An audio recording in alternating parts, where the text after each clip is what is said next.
Gujarat's #1 engineering university, Sankal Chand Patel University, 9642706257. Hi hello నమస్తే, welcome back to iDream media. ఈరోజు మనతో ఉన్నారు high court advocate, అలాగే immigration consultant అయిన H1B వీసా కన్సల్ట్ సంబంధించిన పూర్తి వివరాలు ఇవ్వడానికి పృథ్వీ గారు ఉన్నారు. సార్తో మాట్లాడదాం. Hi sir. Hi Virat. Sir, current situation of NRI, అమెరికాలో ఉన్న ఎన్ఆర్ఐ సిచ్యువేషన్ ఎలా ఉందంటే అమెరికాలో ఉండలేరు, ఇటు ఇండియా రాలేరు అన్న విధంగా ఉంది. ఎందుకంటారు? అసలు ఏం జరుగుతుంది అక్కడ రైట్ నౌ? ఇప్పుడు అమెరికాలో ఉండేవాళ్ళు పర్మనెంట్ రెసిడెన్సీ కానీ, అక్కడ ఉండేటువంటి రెసిడెన్సీస్, అక్కడ ఉండేటువంటి గ్రీన్ కార్డ్ హోల్డర్స్ కానీ, అక్కడ సిటిజన్షిప్ గురించి కానీ మనం పెద్ద వరి అవ్వాల్సిన అవసరం లేదు. వాళ్ళకి ఆల్రెడీ సెటిల్డ్ దేర్. అక్కడ వాళ్ళని ఏమీ టచ్ చేసేటువంటి ఆస్కారం ఉండదు. మనకి ప్రాబ్లం వల్ల ఎవరికి వస్తుందంటే H1B వీసా మీద వెళ్ళిన వాళ్ళ దగ్గర వస్తే ప్రాబ్లం. H1B వీసా వాళ్ళు వెళ్ళే వాళ్ళకి, అక్కడ ఆల్రెడీ ఉన్న వాళ్ళకి ప్రాబ్లం వస్తుంది. ట్రంప్ ఉద్దేశం ఏంటంటే ముందు అక్కడ ఉండేటువంటి ఎంప్లాయీస్కి, H1B వీసా ఎంప్లాయీస్కి శాలరీలు పెంచేస్తాడు ఫస్ట్. అంటే ఉన్నటువంటి $1,20,000 పర్ యానం US డాలర్స్లో వచ్చేటువంటి ఎంప్లాయీస్ ఎవరైతే ఉన్నారో వాళ్ళకి ఒక్కసారి శాలరీ పెంచేస్తాడు. అంటే $1,20,000 నుంచి $1,40,000, $1,50,000 చేస్తాడు. తన ఉద్దేశం ఏంటంటే ఈ $150,000 జీతం శాలరీ తీసుకోగలిగినటువంటి వాళ్ళు మాత్రమే అక్కడ ఉండాలి. ఓకే. మిగతా వాళ్ళు with in short term they have to వాళ్ళు పెట్టి బేడా సర్దుకుని ఇండియాకి వెళ్ళిపోవటం. ఇక్కడి నుంచి వెళ్ళేవాళ్ళు కూడా ఆ $150,000 రిక్వైర్మెంట్ ఉన్న వాళ్ళు మాత్రమే అక్కడికి వెళ్ళాలి. అంటే మనకి వీసాస్లో, H1B వీసాస్లో వెళ్ళేవాళ్ళు 2 రకాలు ఉంటారు విరాట్. ఒకళ్ళు ఏంటంటే కంపెనీ స్పాన్సర్ ఉంటాడు. అంటే ఏదో కంపెనీ, అతను ఎక్కడో పని చేస్తున్నాడు, ఆల్రెడీ తన ఒక కంపెనీలో పనిచేస్తున్నాడు అనుకుందాం, వాడిని అక్కడికి పిలుచుకెళ్ళేటువంటి ప్రాసెస్. అంటే కంపెనీ టు కంపెనీ తీసుకెళ్ళేటప్పుడు వాడి యొక్క రిక్వైర్మెంట్ ఉండేటప్పుడు తీసుకెళ్లే వాళ్ళకి పెద్ద ఇబ్బంది ఉండదు. కన్సల్టెంట్స్ ద్వారా వెళ్ళేటువంటి వాళ్ళు ఉంటారు. కన్సల్టెంట్ ద్వారా ఏంటంటే ఆల్రెడీ అక్కడ ఎవడో ఎంప్లాయ్మెంట్ నిన్ను పిలుస్తారు, నువ్వు ఫేక్ ఎక్స్పీరియన్స్లు పెట్టుకో, లేకపోతే ఏదో పెట్టుకో, ఏదో రకంగా అక్కడికి వెళ్ళిపో అనే వాళ్ళకి మాత్రం ఇది గడ్డుకాలం. ఆల్రెడీ అక్కడ ఈ 2 రకాలుగా వెళ్ళే వాళ్ళు, వెళ్ళిపోయిన వాళ్ళు ఉంటారు కదా అక్కడ, వాళ్ళకి నీకు ఇందాక చెప్పాను చూసారా, మీకు ఈ పారామీటర్స్లో $1,20,000 శాలరీ ఏదైతే ఉందో, US డాలర్స్ శాలరీ ఏదైతే ఉందో, ఆ శాలరీ కన్నా తక్కువ ఉన్న వాళ్ళు you better drop from the country అని చెప్పేసి ఒక 2 months టైం ఇస్తాడు. ఆ 2 months టైం దేనికి ఇస్తాడు? Search for a new job. వాడికి సెర్చ్ చేసినా సరే వాడికి అక్కడ రావాల్సిన $1,20,000 శాలరీ తోటి ఉండేటువంటి ప్రమాణాలతో ఉండేటువంటి కంపెనీలో జాయిన్ అవ్వాలి. Otherwise you have to come back to India. Nothing. అక్కడ ఎంప్లాయీ ఎవరంటే it's nothing A contract labour. ఇక్కడ నుంచి కాంట్రాక్ట్లో అక్కడికి వెళ్తాడు. 6 months to 2 yearsలో కాంట్రాక్ట్లో వెళ్తాడు. వెళ్ళిన తర్వాత రెగ్యులరైజ్ అవ్వడు. అంటే వాడు అక్కడ ఉండేటువంటి what we call green card కానీ, అక్కడ రెసిడెన్సీ పర్మిషన్ కానీ రాదు వాళ్ళకి. వాళ్ళు ఇంకా గాలిలోనే ఉంటారు.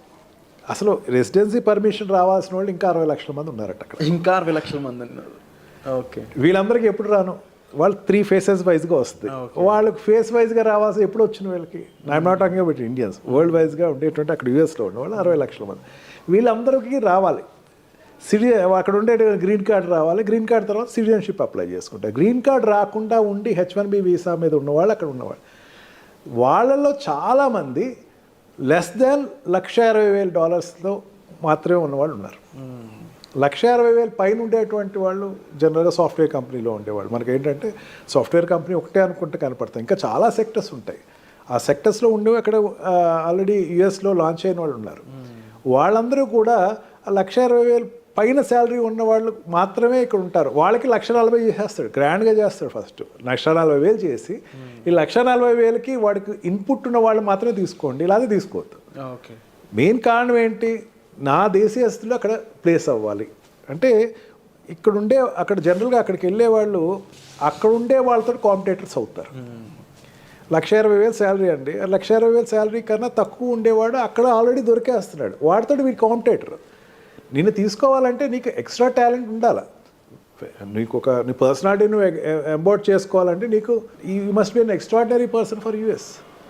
నిన్ను తీసుకెళ్ళాలి అనుకుంటే ఆ రకంగా నువ్వు వెళ్ళిన వాళ్ళు చూడాలి అని చెప్పేసి ట్రంప్కు ఒక నిర్దిష్టమైనటువంటి ఆలోచన అయితే తీసుకొచ్చే అవకాశం ఎక్కువే కనపడుతుంది.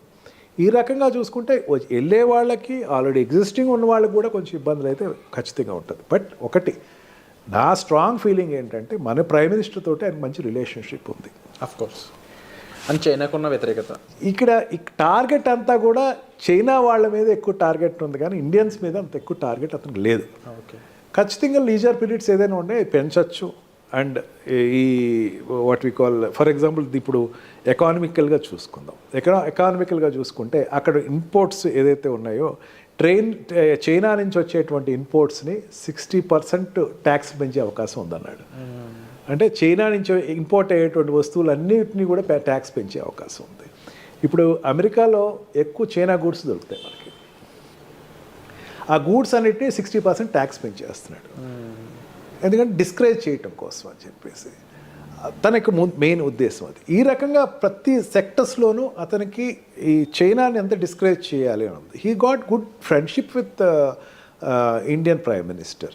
ఇండియన్ తోటి మంచి రిలేషన్స్ అయితే ఉన్నాయి. మెయిన్ ఏంటంటే చాలామంది అనుకుంటూ ఏంటంటే ఇండియాకి చాలామంది H1B వీసాలో ఇండియాకి వచ్చేస్తారు, లేకపోతే ఇండియా వాళ్ళు చాలా ఎఫెక్ట్ అవుతారు. కానీ మరి నాకు స్ట్రాంగ్ నమ్మకం ఏంటంటే ఇండియాతోటి రిలేషన్స్ ఎస్టాబ్లిష్ అయితేనే తనకి చైనాతోటి పోటీ పడవచ్చు. అంటే ఈ సౌత్ ఏషియన్ ఏరియాలో చైనాతోటి పోటీ పడే పెద్ద కంట్రీ ఇండియాయే కనపడుతుంది. ఇది ఇప్పుడు కాదు, ఫస్ట్ టర్మ్లో కూడా అదే అతను ఎక్స్పోజ్ అయ్యాడు. ఈ రకంగా చూసుకున్నా సరే ట్రంప్ ఉండేటువంటి తన పాలసీస్ అన్నిటినీ కూడా ఇండియా వైజ్కి వచ్చేసరికి కొంచెం లీజర్గా కొంచెం లీనియంట్గానే చూడొచ్చు. అందుకని అంత డ్రాస్టిక్గా మనకేం నష్టం రాకపోవచ్చు. బట్ వన్ థింగ్, కన్సల్టెంట్స్ నుంచి వెళ్ళేవాళ్ళు కాస్త జాగ్రత్తగా ఎక్కువ చూసుకుని ఫేక్లు తక్కువ పెట్టుకుని, ఫేక్లు కాకుండా ఒరిజినల్గా మీరు ఉండేటువంటి మీ ప్రజెంటేషన్ ఉంటే కనుక they will get benefited of it. Already అక్కడ ఎగ్జిస్టింగ్ ఉన్నవాళ్ళు కూడా ఇమీడియట్గా మళ్ళీ ఇంకో కంపెనీలో జాయిన్ అయ్యి ఇమీడియట్గా దాన్ని అతను what we call lean period ఏదైతే ఉందో ఆ పీరియడ్ నుంచి బయటకు వచ్చేసి వెంటనే ఇంకో దానికి ఎంప్లాయ్మెంట్ అప్లై చేసుకుని షిఫ్ట్ అయితే బెటర్. అదర్వైజ్ వీళ్ళు ఒకరోజు ఏదో ఒక రోజు ఒక పరిస్థితి వస్తుంది, where you have to come out of the country. చూడు సార్, తప్పకుండా ఈ పరిస్థితులు అనేవి ఏ విధంగా వెళ్ళబోతున్నాయని చూడాలి. దీనికి సంబంధించి మీకు ఎటువంటి హెల్ప్ కావాలన్నా సరే డిస్ప్లే అవుతున్న నెంబర్స్ కాల్ చేసి సార్ని మీరు కన్సల్ట్ చేయొచ్చు. Thank you so much.